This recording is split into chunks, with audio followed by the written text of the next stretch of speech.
welcome to episode 129 of the Take a Pull podcast with Andy Cummins and Declan Carroll. We are here covering Thurles Thursday. I feel like it's been a while since we covered a Thurles Thursday, which it's nice to have it back. Good old-fashioned punting card from Thurles. Deck, how are things? How are you? How was Punchestown? How was your weekend? Yeah, all good. Punchestown was great. Loved it. Loved every minute of it. The top class racing. We met so many people on Sunday. We done a lot of handshaking on Sunday and really enjoyed it. That was a great weekend. The racing was class. Like the big race, people, there's a lot of people out there who obviously just hate racing because they, no matter what's served up to them, they'll give out about it. But look, I don't always like when a horse goes out in front like that, because a lot of them in behind don't get into it, especially when you've had a punt on one in behind, it does make it makes for a great spectacle because it does, yeah. There is, so much of the race is he going to come back to them, and like Jesus, I don't think he's going to come back, and then one goes out after him. Like I thought it was brilliant, and for Gaelic Warrior to be headed and get back up and win, like it was some performance. I actually thought I didn't think he looked the fittest now before the race. I watched him going out, but I was wrong. And I don't know what you do with Fact the Foil now, Andy, because I don't think there's anything at Christmas for him. And I don't think he wants 3 miles. People are going, they both go to the King George, or will he split them up? I wouldn't be surprised if he gets a break over Christmas, especially after a tough race. Yeah, it's not a bad show. But they could go to Clonmel with him, couldn't they? I don't know if the conditions of that race. Look, if Albin Photos used to show up, and he could probably rock up in it with 12 stone. What's Clonmel? Sorry, Clonmel. Sorry, Tremor. Oh yeah, but Gallopin's gone to Tremor, isn't he? He could be. You could send them both. Like, will he run them both? I don't know if he's going Fact the Foil and Gallopin they chance. They could eyeball each other around there, couldn't they? It is an option, but you're probably right. He could well get a break at Christmas time. I wouldn't be backing him at Christmas time, put it that way. Wherever he goes, I don't think he'd never back him over 3 miles. No, well, because if he was backable over 3 miles, he'd probably be 1 to 5 in a lower grade race, wouldn't he? So, I just don't think he. Well, I might back him over 3 miles in a lower grade race. I wouldn't back him in over 3 miles in a deep grade 1. I don't think he gets it. I know he won an RSA, but in the grade 1s we've seen in Ireland, like the 2 races at Leopardstown last year, like in that quality of field, I don't think he get the 3 miles well enough. Yeah, and he's not quick enough for 2 miles. He's a proper Ryanair horse, isn't he? That's exactly what he is. Yeah. I'd still rather see him go in a champion chase or Gold Cup and win 4 million chases. But anyway, I'd much rather see him go out in the Shield in the Gold Cup or the Queen Mother Champion Chase. But yeah, unfortunately, the Ryanair exists, and that's all he'll ever be to me. Ryanair horse. I know people love him because they can punt him and he'll deliver in the race, but they're beating up on substitutes, basically. Yeah, exactly. The Cotswolds. Anyway, you're right. It was a great spectacle. I thought Gaelic Warrior was going to fall out the back of the telly, and it wasn't even before the time they turned in. I think he hit one down the back straight. Like he wellied one down the back straight. Like looking at it through my glasses, like he proper left his belly in it. And he did well to recover. Paul Townend obviously gave him a bit of a breather because Fact the Foil came back to him. Especially after the 4th last, and that's what probably won him the race. Was that breather that Paul got into him, actually let him get headed, which you made a good point on Twitter during the week. Townend did that 3 times, I think he said, was it 3 times over the weekend? Yeah, with Kitzbühel, Gaelic Warrior, and also Westport Cove. So it was very, very. Well, you wouldn't expect anything less from Paul Townend, really. Like, best jockey around, but well, it was just mad that it came a couple of days after the big furore on Twitter about who's better, Paul Townend or Sean Bowen. Yeah. and then Paul delivers on the weekend like that. Like, Mm. I think John Bowen is class. I think he's brilliant, but Paul has been on another level now, for quite some time, and you can say he drives Ferraris, like, but he does for a reason. You know, the best jockey usually rides the best horses, and Yeah. that's like that's why he has the job he has, and he has the job he has, which is like such a high pressure job, because you can only really fail in that role, and he doesn't get an awful lot of stick. That tells you how good he is. Like, you put anyone else in there and they're there to be shot at, and they get one beaten. Like, he delivers all the time on them. You know, he doesn't get any stick, and normally people in a row like that, you're gonna get a lot of stick off punters, because you're beating on an even money or an odds-on shot. You're gonna get a lot of abuse. He never really gets it. Yeah, well, it's a fair point.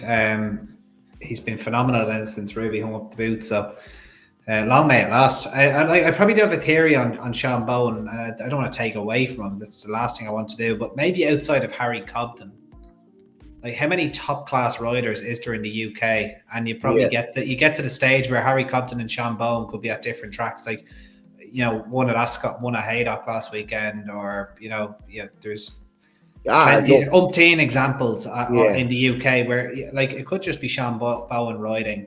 You know, I don't want to discredit other jockeys at the same time, but there's a big gulf. You take away Harry Cobden and Sean Bowen, there's a big gulf. Whereas in Ireland, you have Paul Townend, you've Jack Kennedy, you've Mark Walsh, you've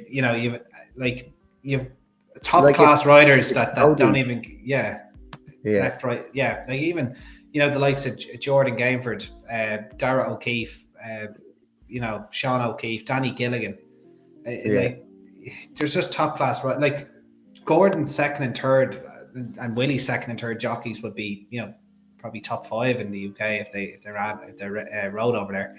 So anyway, we're getting a little bit off topic. Was there any performances over the weekend other than Gaelic Warrior and Factifile? And I know there are 2 horses I gave an awful time to, but they served up an absolute treat on Sunday. It was a pleasure to be there. But was there any other performances that might have taken your eye last weekend? You have put me on the spot now, babe. I love putting you on the spot. Yeah, you do. I'll rattle through Sunday for you. So, look, Feet of a Dancer, I thought was excellent, and I thought she got a beach for a ride off Sean O'Keefe. She got a great ride, and I did feel like she was absolutely crying out for a hurdle down the back straight when they were all dolled off. But once she seen one, she pricked the ears again. She quickened into it, and the race was over then. Kind of.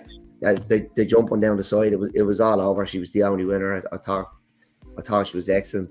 I thought Lossie Mount was really, really good, because I was keen to take her on. Now, also wanted to take her on. We was beating at the back of the telly last of 4, but I thought she was very, very impressive, and I was so happy to be there and see it.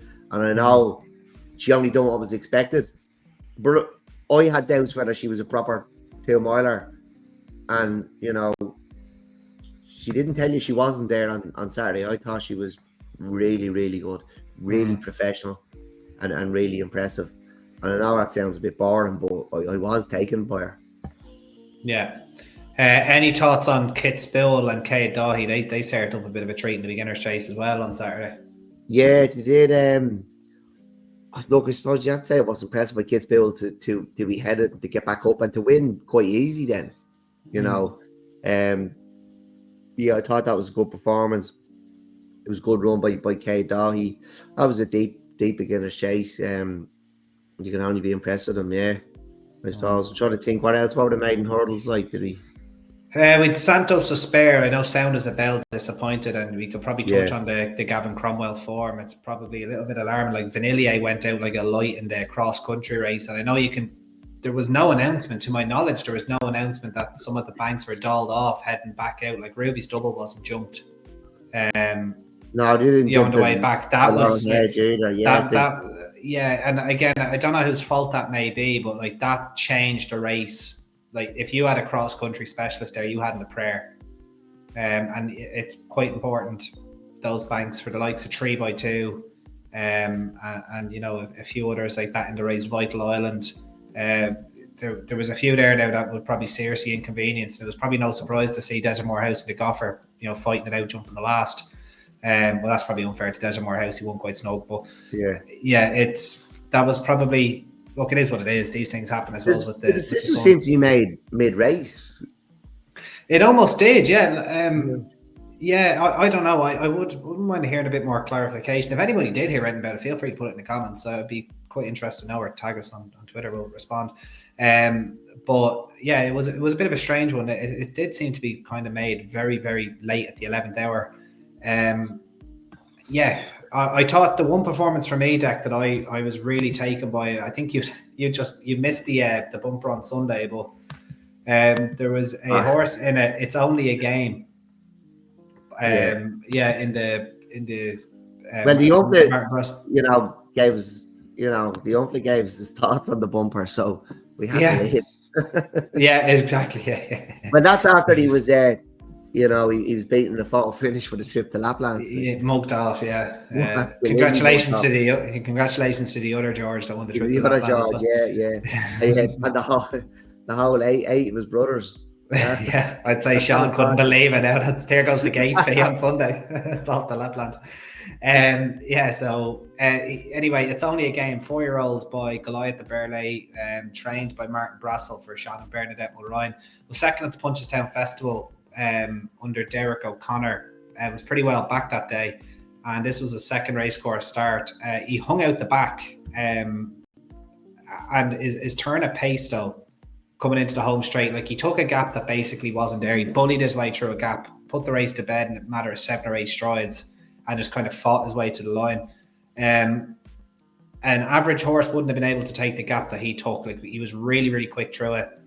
I thought it was extremely impressive, and I'd say there's a lot to come. I'd say that's a horse with a big future now. It's only a game. So I suppose the big question is, he's had 2 bumper starts. They could very easily go for the winner's bumper at Leopardstown. I think it's the 29th of December.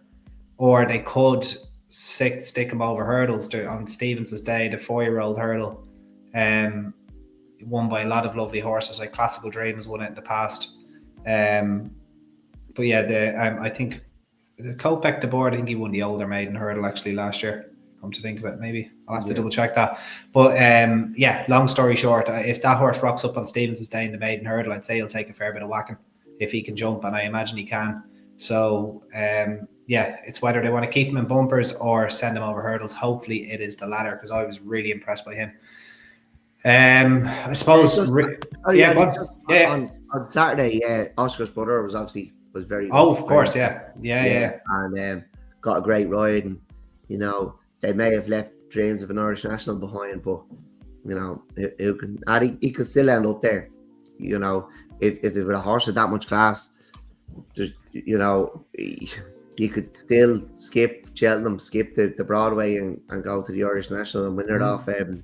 He's going to be well handicapped either way, you'd imagine. Yeah. I wonder where he goes next, because the Grade 1 3-mile chase is gone.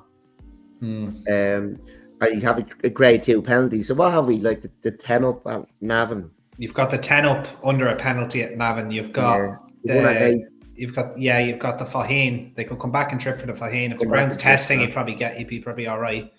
Otherwise you're looking at open company. You're looking at there's more races at Navan.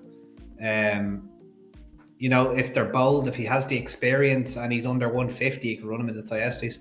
Don't think they'll do that though. I don't think so. No, I don't think so. And Conor King, probably worth giving him a shout out. He's only a restricted license. With 2 winners, he's a nice winner Cork as well. Like, obviously he knows what he's doing down there. Probably a lad to look out for now. Hopefully he has a few more horses in the future. He's doing a lovely job. Just before we went on the Sortudo didn't jump like an Albert Bartlett horse. No, he did not, did he? He actually made a horse that was anti-post favourite for the Supreme Novices Hurdle at this stage last year look unbelievably ordinary over 2 miles at Cork. In Jalen de Derry. So I wouldn't like to be holding a 3-mile novice hurdle slip in March for that particular horse, because I imagine he's going to go to Leopardstown on the 27th now in Grade 1 company. I don't see why you'd step him up and trip right now. be utterly pointless unless they want to wait until the Slaney hurdle, which again is a step up in trip. I don't know why you would be stepping him up from 2 miles. Him over 2 miles till he shows you he's not a 2-miler, and That's I don't know. Yeah, that might be when he sees a fence. Exactly. When he's done the Gold Cup. Absolutely. I suppose just to really quickly touch on England, I know there was a Betfair chase that race didn't really do much for me. Jukebox Man was impressive beating Iroko, but I did think Django Bay was extremely impressive in the 1965 chase. My jaw kind of dropped. I only mention him because obviously a lot of people be interested in King George with Gaelic Warrior likely going there, but I think I'll be back in Django Bay to down him over 3 miles. I love horses that can win over 2 miles. I know he kind of fell into an Arkle, but he showed you he still has that type of pace. I think he'll stay 3 miles all day. I think he's the right one. Hopefully they go for the Gold Cup and not the Ryanair with him in due time. But anyway, Dec, enough about English horses and probably enough about the weekend. We'll get straight into the main event, which is Thurles on Thursday, a nice 8-race card for us to go through. I quite like this card. I think there's quite a few I fancy on it. Thurles Racehorse Beginner's Chase is the first one up. I believe one of the lads you met, one of the owners, Danny DeVito, the owner. What was it? What was his name? Tommy Ward called it. He's running in the Arkle at Thurles on Thursday. Yeah. What? The Arkle? What are you talking about? Well, did you not see the entries? He was obviously referring to Salvatore Mundi and Capagi Pike, who Willie Mullins has entered a pair of them. For some godforsaken reason, as we record on a Tuesday evening, we have odds for the Beginner's Chase. Salvatore Mundi trading at 4-1 on. Looking at the race, it probably is bar a fall.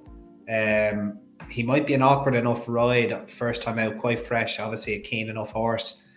I would imagine he'd have no issues taking the fences. Capri Pike, not a bad novice season last year, only winning his maiden hurdle. But he ran okay, I suppose. He ran okay behind the new line in the Bering Bingham. He didn't really turn up at Aintree when a little bit more fancied against Honesty Policy.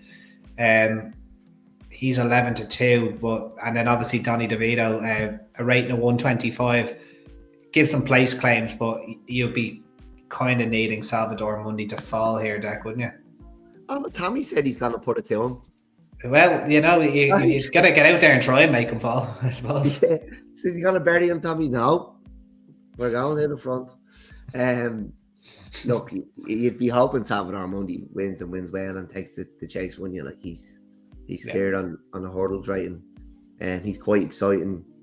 He was behind Sergino, wasn't he, in France? And he's been he's really getting a few of these type of horse now, like the Gaelic Warriors. They're a little bit nuts, and people kind of do fall in love with them. I've always struggled to warm to Gaelic Warrior, but I do like this fella now.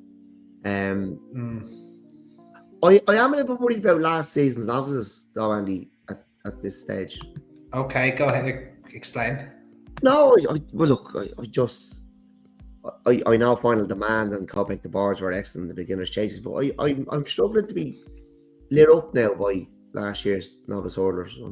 I'm just, they haven't blown me socks off, just, you know. You're probably not wrong. We've gotten a lot of rain, and you would feel like there would have been more kind of out by now, wouldn't you?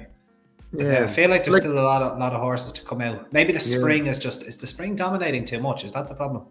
Maybe, but look, we've had the Yellow Clay beaten. Colonel Mustard, and I just my socks are firmly on. They haven't been blown off. So,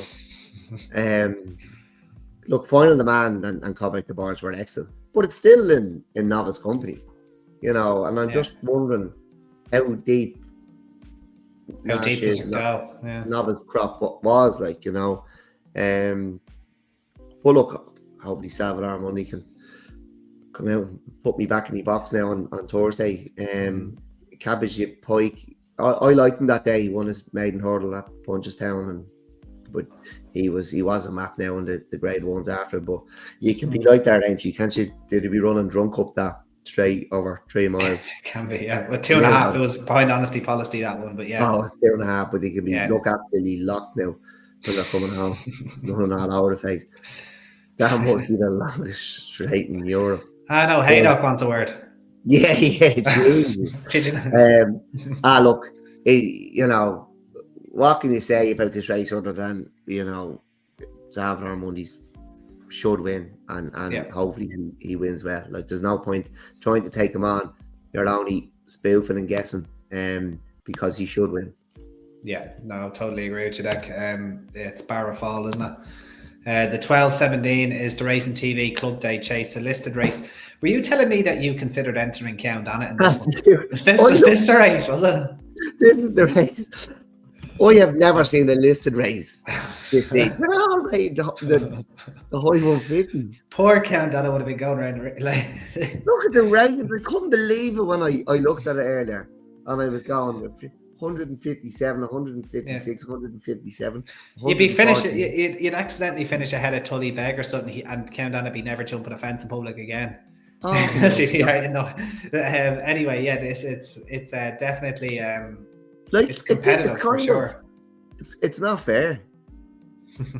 It's well, not I suppose fair. The thing is, all of these horses, though, I think with the exception of Senesia, I'm just going to double check, appreciate it if he didn't fall into one of these last year. He did. He fell into a grade 2 last year, didn't he? I was double checking these and did. Oh yeah, no, my Classic Getaway fell into a grade 2 as well. Okay, there you go. I've been wrong, but anyway, and they have penalties accordingly. But I suppose a lot of these horses, they would be in the kind of hard to place category, with the exception of Affidale Fury, because in fairness to him, he's still only 7 and does look progressive.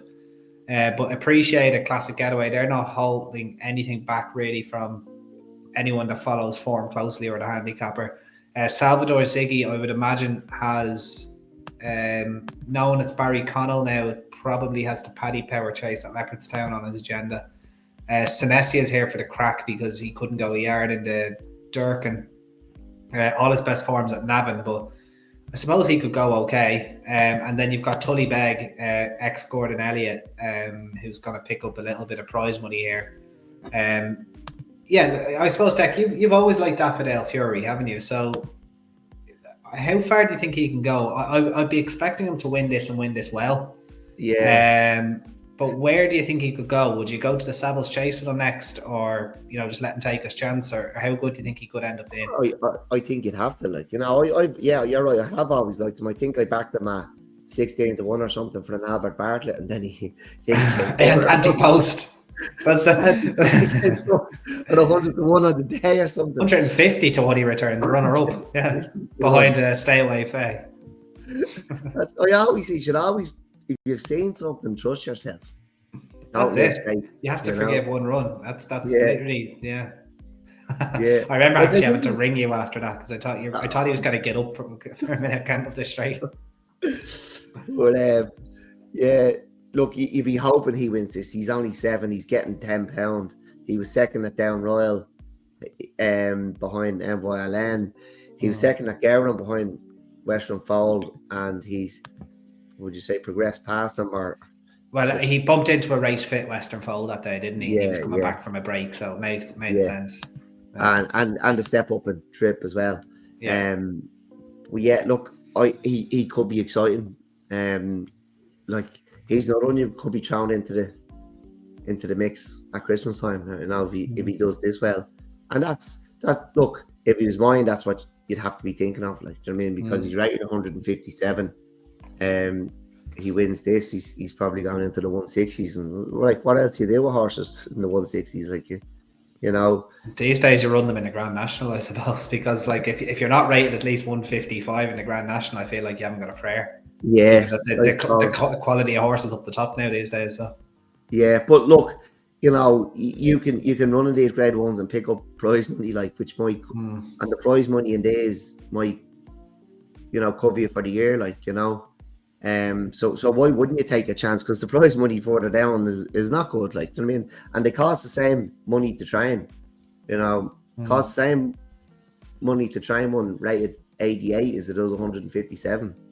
Yeah. So you may as well go and take the chance and pick up that. If you're not winning, you're still picking up the prize money, like he's still covering you, giving you great days out. So that's, yeah, I'd absolutely be going to Leopardstown with him.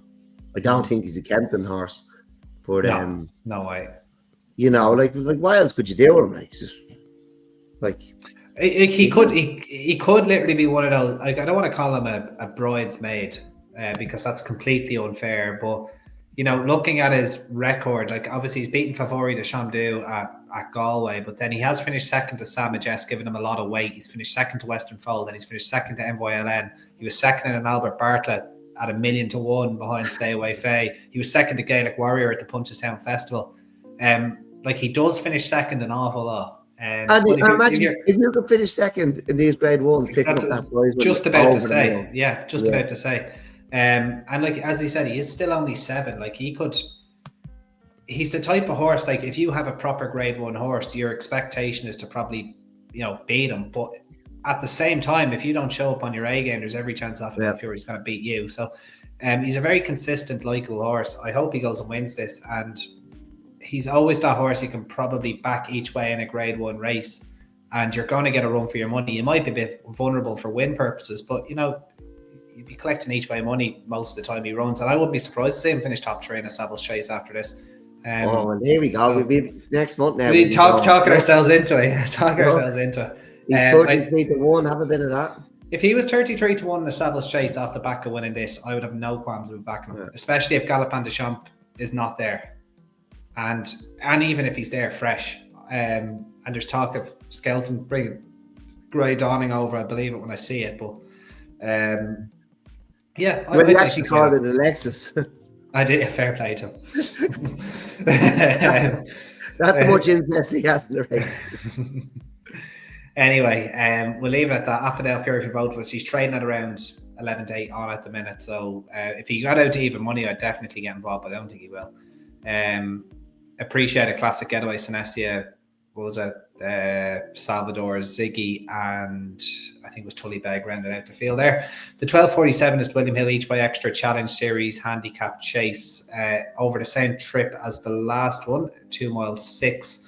I suppose for a lack of a better term, Dector's a complete another blot in here, rising dust, who I think is having his first chase start for Emmett Mullins. Right. After winning 2 of his last 4 over hurdles, 1 account on his expense, unfortunately.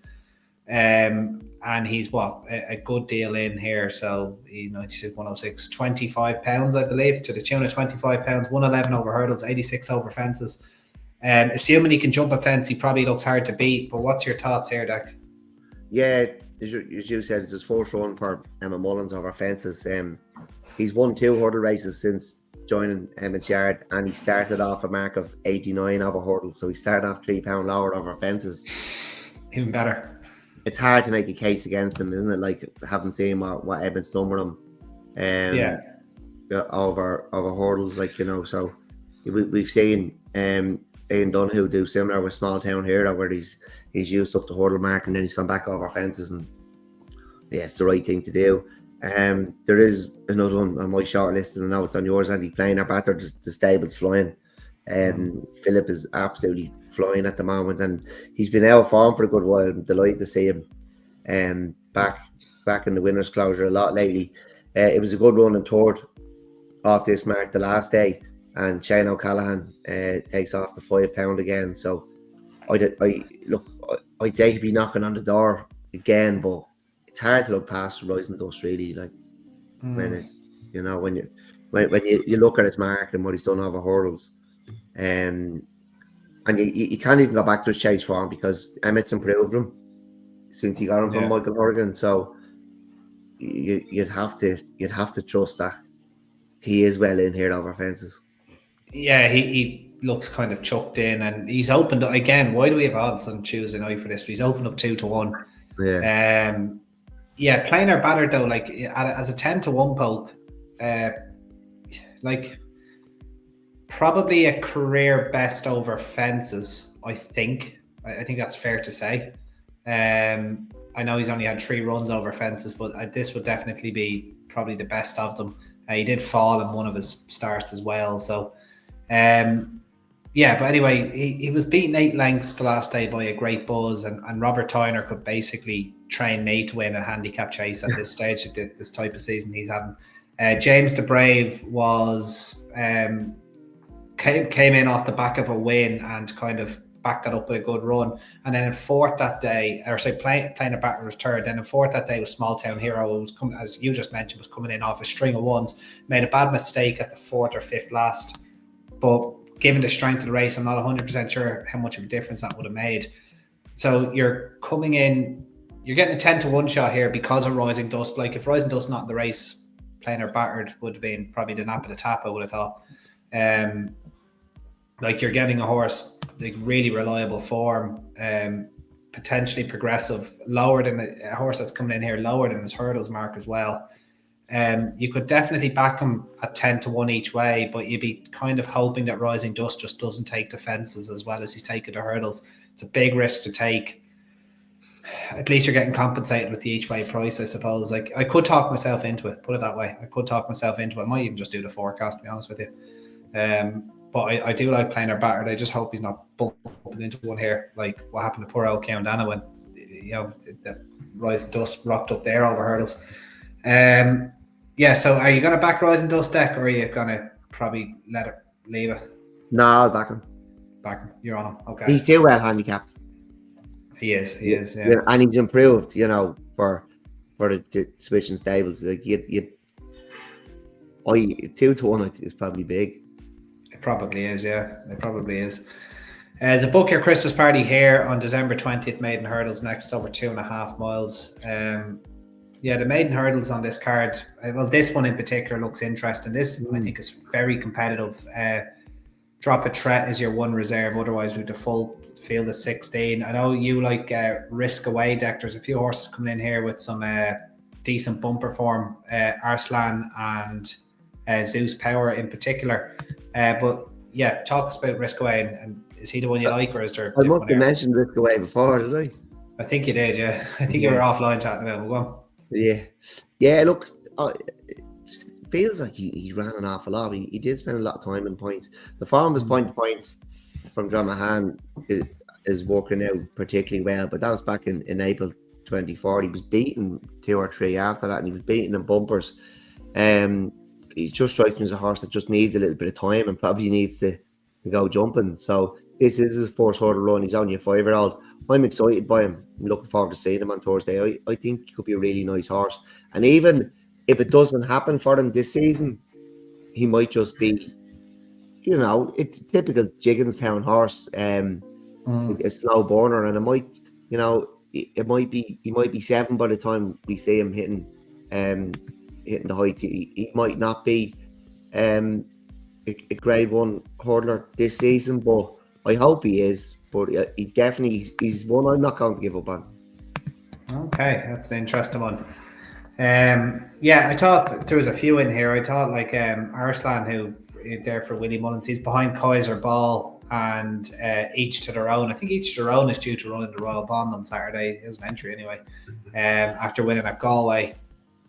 And then you've got Joseph O'Brien with Zeus Power. Also looks like quite a nice horse. It was just behind Mullet Glass on his racecourse debut, and then beaten by Our Glide at Galway. I think the step up to 2.5 miles, despite the horse being 4, is, I think he kind of needs that. He's going hurdling now. I think I'd take a little chance on him. I think he could make up into a nice enough hurdler, but probably a race to watch rather than punt in. So I'll take Zeus Power to Risk Away for yourself then, Deck. Yeah, we've no prices for this one, do we? No, they didn't bother pricing up this one. They probably would have got burnt on this one.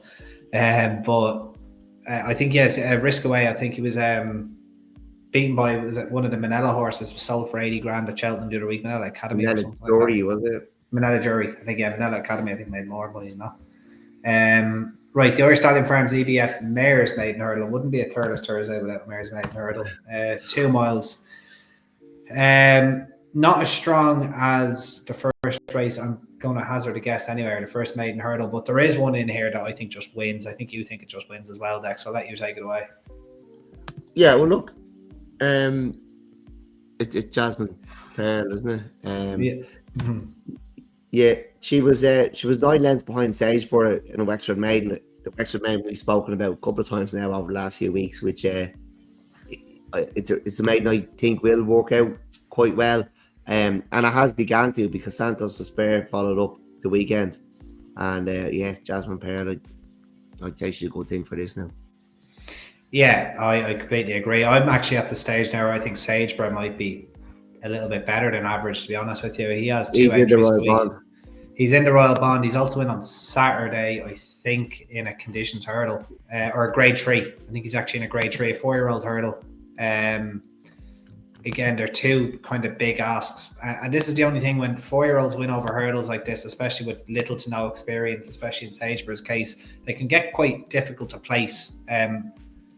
You win your maiden hurdle and then there's not a whole lot. And this is in Sageborough's case, you're going to have to go into graded company.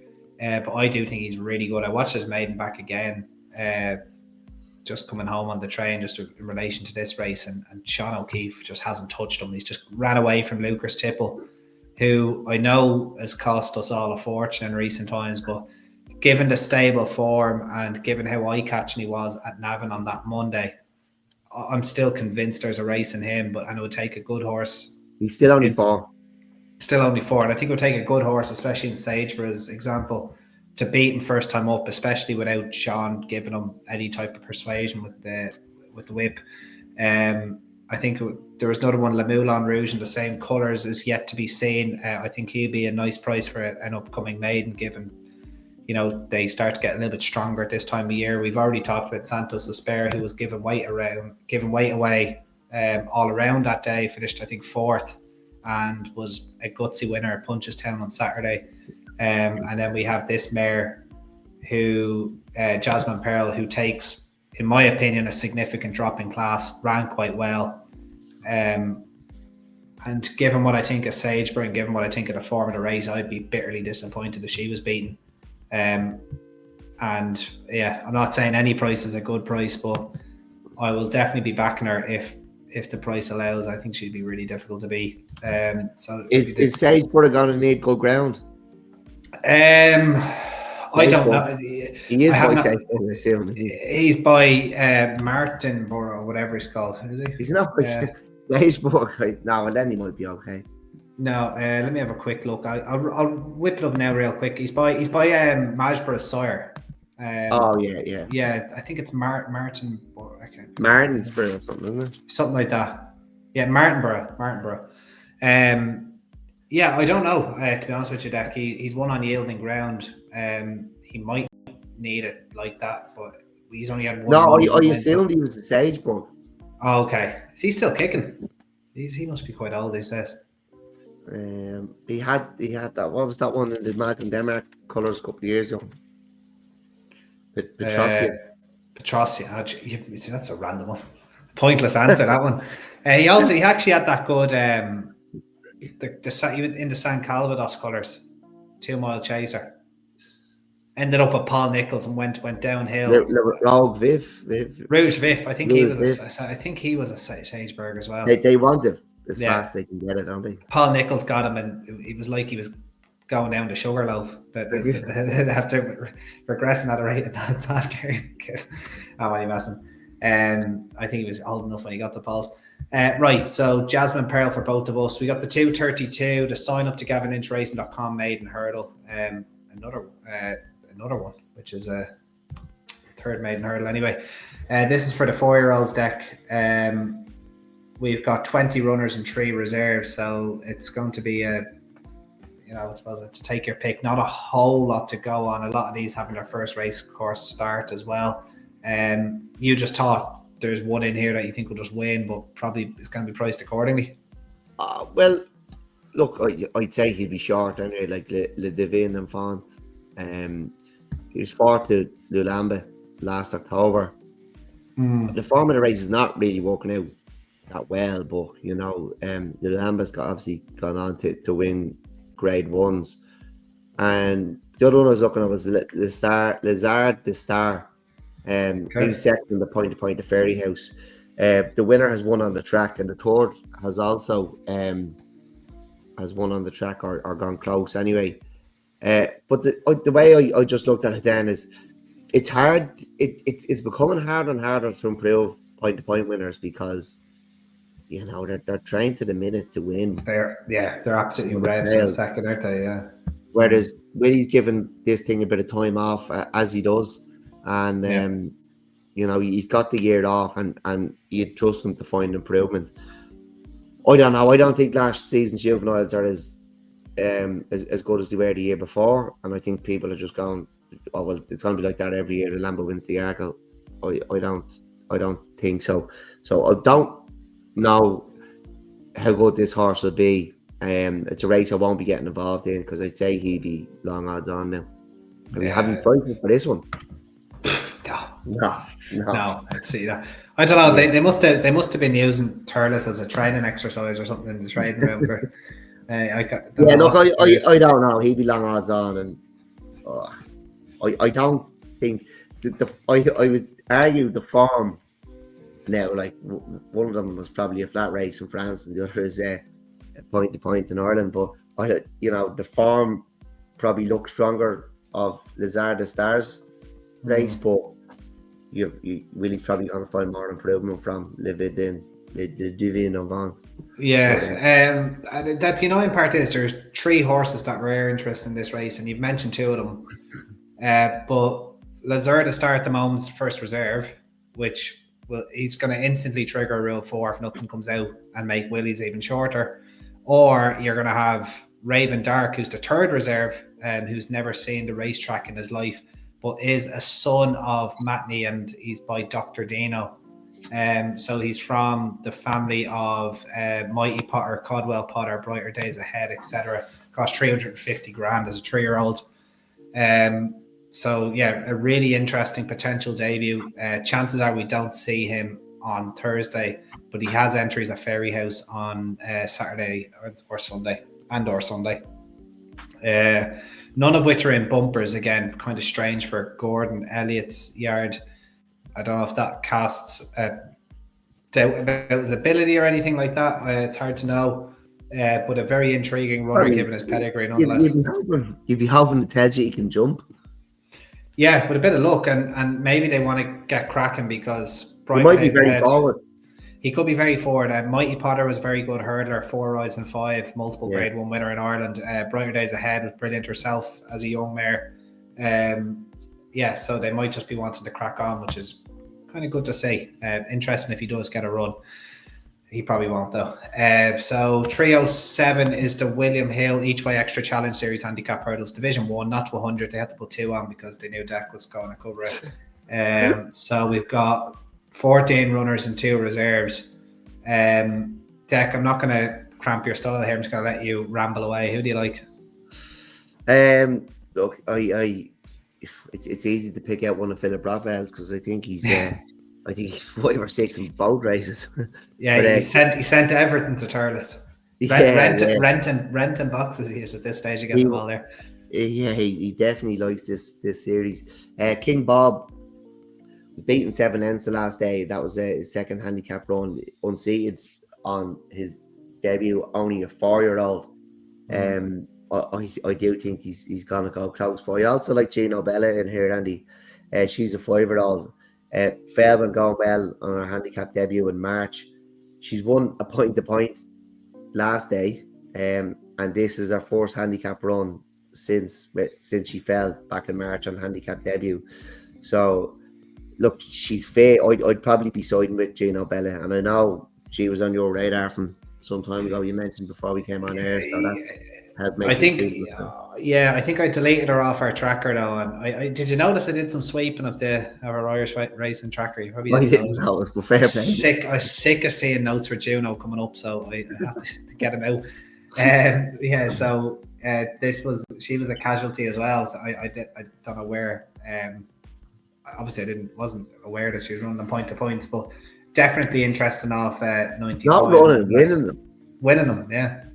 Hidalgo de Malt was the one I came down on for Owen Griffin. Hopefully, this is a good omen for Old Man Dingle on Sunday. Ricky Doyle riding as well.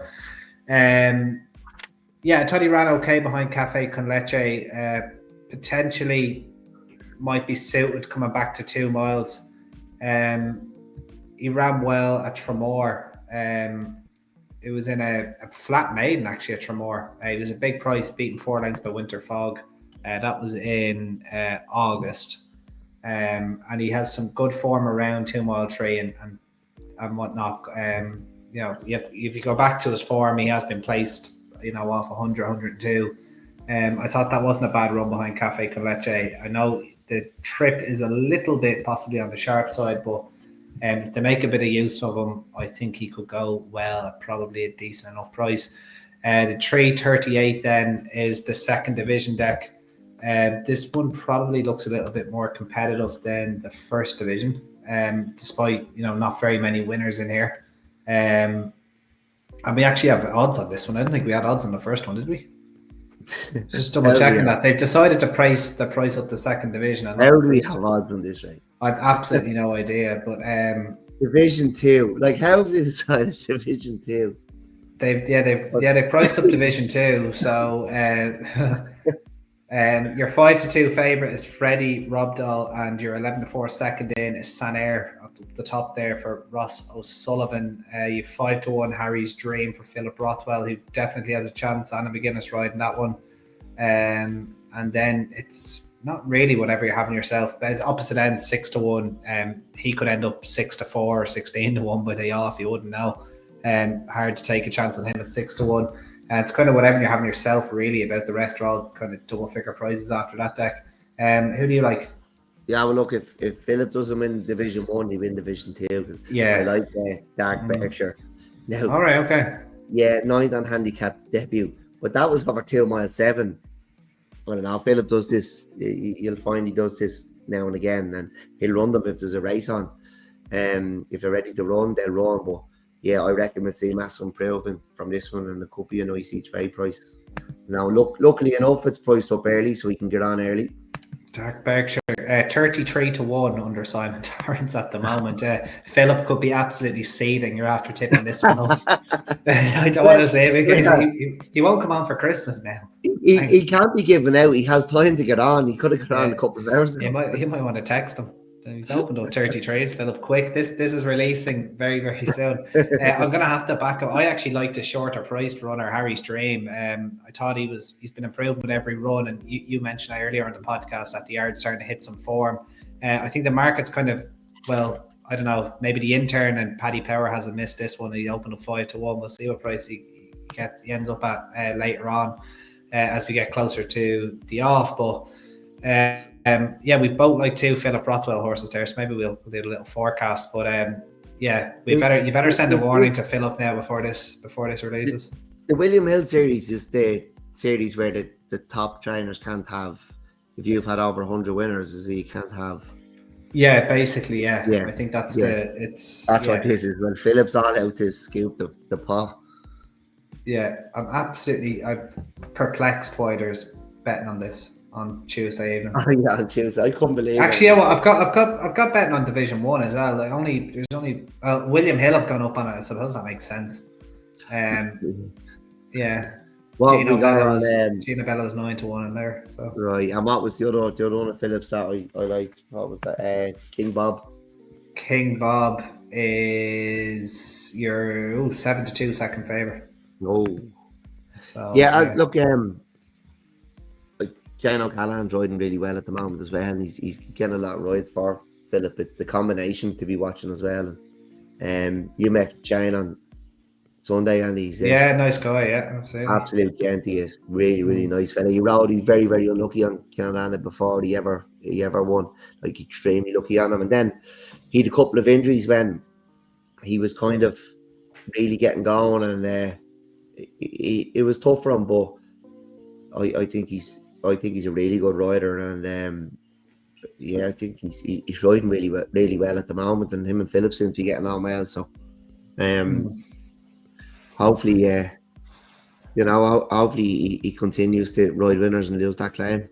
Yeah, fingers crossed. Absolutely. Best luck to Shane. So definitely some Ecuadorian or Bolivian opportunities at Thurles on Thursday. I suppose Napa the Tap, assuming the pricing allows, would be the Bromhead mare, wouldn't it?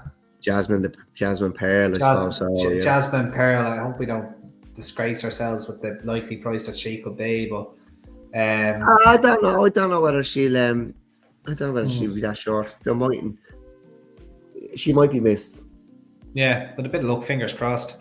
Yeah, I think that's going to be a good card, very informative card, very enjoyable card to actually go through. And made all the better that, as I said, I'm still shocked that there's betting on it. But anyway, look, it is what it is. Yeah, but look, that's the end of Tap 129. We'll be back on Thursday evening. So Thursday night for anyone obviously listening on YouTube, Spotify, etc. And obviously Friday morning if it's uploaded too late for you guys for Ferry House Day 1. Deck and Luke will then be back on Tap 131 for Ferry House Sunday. As I'm out enjoying myself on Friday, unfortunately. So, yeah, and that'll be Ferry House Day 2 featuring the Drimmore and the Royal Bond. I might even have to cancel the Christmas party for that one, so I'm really looking forward to that card on Sunday. Yeah, anyway, but until the meantime, guys, just keep sharing, subscribing, commenting. Anything that you heard in this and you want to contact us on X or Twitter or comment on YouTube, Spotify. We do read them all, and we do appreciate it. But yeah, very enjoyable, guys. All the best until next time, and bye-bye. Cheers.